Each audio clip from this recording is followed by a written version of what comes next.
नमस्कार, NaukriNews.com में आपका स्वागत है। मैं हूं गिरिजेश वशिष्ठ। बहुत सारी आलोचना, निंदा और विवाद के बाद भी आज मैं इतिहास का एक और वीडियो लेकर आया हूं। इस इतिहास के वीडियो में किसी को अच्छा या बुरा बताने की कोशिश नहीं की गई है और उसमें जो बुरे साबित होने वाले हैं वो इस देश से जा चुके हैं, इसलिए किसी को इसका बुरा नहीं लगेगा। इसलिए आप धैर्यपूर्वक ये वीडियो देख सकते हैं।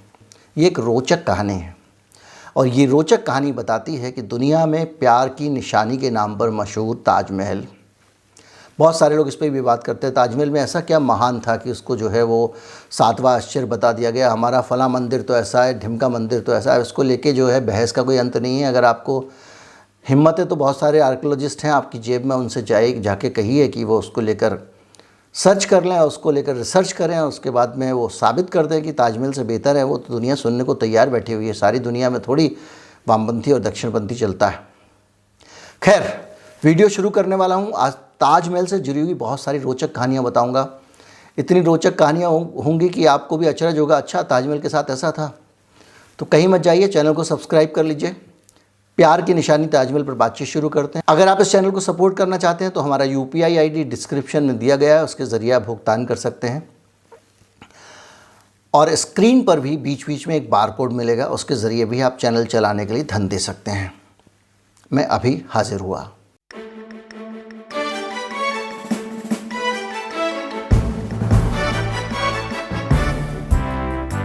क्या आपको पता है कि एक ज़माने में ताजमहल के जो लॉन हैं उनमें किसी भी 5 स्टार होटल की तरह, बैंकेट की तरह बाकायदा दस्तरखान लगा करते थे, टेबल कुर्सियां सजाई जाती थीं, वहाँ पे खूबसूरत सजावट होती थी, लाइटें होती थीं और उसमें रात को पार्टियां हुआ करती थीं। लोग ताजमहल में पार्टी करते थे, अच्छा अच्छा खाना खाते थे, अपने मेहमानों को बुलाते थे। और सिर्फ इतना ही नहीं, ताजमहल के ग्राउंड में पार्टियां ही नहीं होती थीं, ताजमहल के पास वाली जो मस्जिद है उस मस्जिद के अंदर भी लोगों को पार्टी करने का और घूमने का मौका मिलता था। और उसके आसपास कॉटेज बनाए गए थे, हनीमून कॉटेज, जिसमें अंग्रेज़ लोग आते थे, प्यार की निशानी के आसपास ठहरते थे, वहीं टहलते थे। ताजमहल का जो चबूतरा है उसके ऊपर बैंड पार्टी होती थी और वहाँ पर वो बैंड बजाया करते थे ताजमहल के चबूतरे पे। पीछे बैकग्राउंड में ताजमहल होता था, आगे बैंड बजता था, उसके आगे लॉन में पार्टी हो रही होती थी और बगल में हनीमून कॉटेज होता था। और ये सब हुआ अंग्रेज़ों के ज़माने में। 1803 में जनरल लेक ने आगरा पर कब्ज़ा कर लिया और उसने जो कब्ज़ा करने के बाद जो सबसे बड़ा काम किया, दरअसल ताजमहल जो बना हुआ था वो था मुग़लों के ज़माने में, तो उनके लिए तो बहुत अहम था। और उसकी दीवारों पे इसीलिए बड़े बड़े महंगे महंगे वॉल हैंगिंग्स थे, वहाँ पर रत्न जवाहरात टंगे हुए थे। और जब यहाँ अंग्रेज़ों का कब्ज़ा हुआ तो उनके हाथ में जो हाथ लगा, 1803 की बात है, जिसके जो हाथ लगा वो ले गया। सोने, चांदी, जवाहरात, हीरे मोती, वॉल हैंगिंग्स, कारपेट्स, जो कुछ वहाँ पे था वो वहाँ से धीरे धीरे करके गायब हो गया और उसका कहीं कुछ पता नहीं है। 1830 में British general Lord William Bentinck ने ताजमहल को गिराकर उसका संगमरमर ऑक्शन करने का प्लान बनाया था। विलियम बेंटिक की अगर चल गई होती तो आज ताजमहल की जगह पे कुछ और होता। आपके पास कुछ यादें होती, कुछ फ़ोटोग्राफ होते कि ऐसा एक ताजमहल होता था। और ऐसा नहीं है कि अंग्रेज़ों ने उनकी निशानियों को, अंग्रेज़ों ने ताजमहल को और दूसरी जो गौरवशाली भारत की पुरानी निशानियां थीं, मंदिर, मस्जिद, गुरुद्वारे, उनको तोड़ने की कोशिश ना की हो, लेकिन उसमें पॉलिटिक्स का मज़ा नहीं है। उनकी तोड़फोड़ में राजनीति की जा नहीं सकती। उनके साथ में कुछ लोगों की राजनीतिक मोहब्बत है, कुछ बैकग्राउंड है ऐसे कुछ लोगों की राजनीति के कि वो अंग्रेज़ों के ख़िलाफ़ बोलना नहीं चाहते हैं। याद कीजिए, अंग्रेज़ों ने जिस तरह से यहाँ तोड़-फोड़ की है, उसमें यहाँ तक कि मुमताज़ महल के जो पिता थे आसिफ़ खां, उनका महल भी गिरा दिया था और ताजमहल को तोड़कर उसकी जगह पर कुछ और बनाने का प्लान भी, उसका मार्बल इतना सारा संगमरमर था, उसको ऑक्शन करने का प्लान भी लॉर्ड विलियम बेंटिक ने बनाया था। ये अंग्रेज़ों का इतिहास है जिसके बारे में कोई बात करना नहीं चाहता है, जिसके बारे में दक्षिणपंथी वामपंथी टाइप की बातें तो छोड़िए, इतिहासकार बात ही नहीं करना चाहते हैं। वो आपको बताते हैं तो वो बताते हैं 20 सदी के बाद का इतिहास, जब लॉर्ड कर्जन ने ताजमहल की मरम्मत में इंटरेस्ट दिखाया, ताजमहल को बेहतर कर दिया जाए, उसको थोड़ा सा दोबारा से उसको रिस्टोर कर दिया जाए। और 1956 में जब भारत पाकिस्तान का युद्ध हुआ तो उस वक़्त भारत ने ताजमहल की सुरक्षा के लिए जान लगा दी। बहुत सारे तरीके अपनाए गए, बहुत सारे लोगों ने बचपन में याद सुनी होगी, मैंने सुनी थी, और वो ये था कि ताजमहल के ऊपर पाकिस्तान या चीन से आके कोई बम ना गिरा दे, इसलिए काले रंग का कपड़ा तैयार किया गया था जो चारों मीनारों को घेरते हुए ताजमहल को ढक देता था, ताकि आसमान से लड़ाकू विमानों को रात के अंधेरे में ताजमहल दिखाई ना दे और कोई उसे नष्ट ना कर सके। ये कपड़ा 95 तक सुरक्षित था।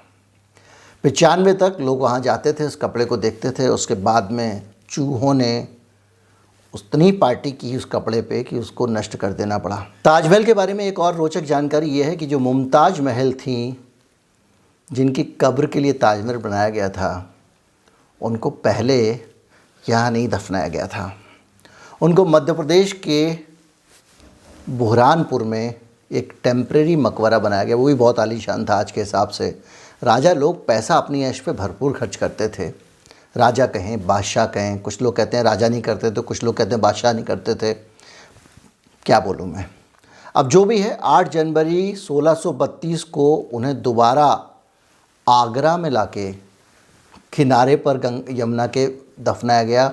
बुरहानपुर से मध्य प्रदेश के उनका शरीर लाया गया, उसको वहाँ दफनाया गया। उसके बाद दोबारा से उनको ताजमहल के अंदर फिर से दफनाया गया, और जहाँ पे उनका मकबरा बनवाया था उसे रौज़ा मुनव्वरा का नाम दिया गया, जिसे बाद में ताजमहल कहा जाने लगा। ताजमहल का पुराना नाम रौज़ा मुनव्वरा था। मीर अब्दुल करीम और मकरमत खां इस मकबरे को बनाने वाले इंचार्ज थे। इस मकबरे के प्रोजेक्ट के जो हेड थे, इंचार्ज थे, वो थे। शिराज शहर से वो लोग दोनों यहाँ आए थे। उनको यहाँ पे कंस्ट्रक्शन का मिनिस्टर बनाया गया था, निर्माण का मंत्री बनाया गया था। 1641 में उन्हें दिल्ली का गवर्नर बनाया गया। उनको ही नए शहर शाहजहानाबाद में लाल किला बनाने की जिम्मेदारी सौंपी गई। 1560 के दशक में दिल्ली में बने हुमायूं के मकबरे की तर्ज पर ताजमहल बनाया गया। जिन लोगों को नहीं पता है बता दूं कि दिल्ली में जो हुमायूं का मकबरा बना हुआ है, ताजमहल इसी के आधार पर बनाया गया है। और हुमायूं का मकबरा और भी सुंदर है क्योंकि वो 2 रंगों का काम है उसमें, और बहुत सारी चीज़ें हैं। और ये सारी जानकारियाँ मकराना से मार्बल आया। मकराना का मार्बल बहुत फेमस है। वहाँ से जब मार्बल आता था तो उसको ऐसे नहीं ला सकते थे आप, इतनी बड़ी बड़ी चट्टानें। कुछ लोग बताते हैं कि लट्ठों के ऊपर उनको लुढ़काया जाता था, हाथियों की मदद से खींचा जाता था।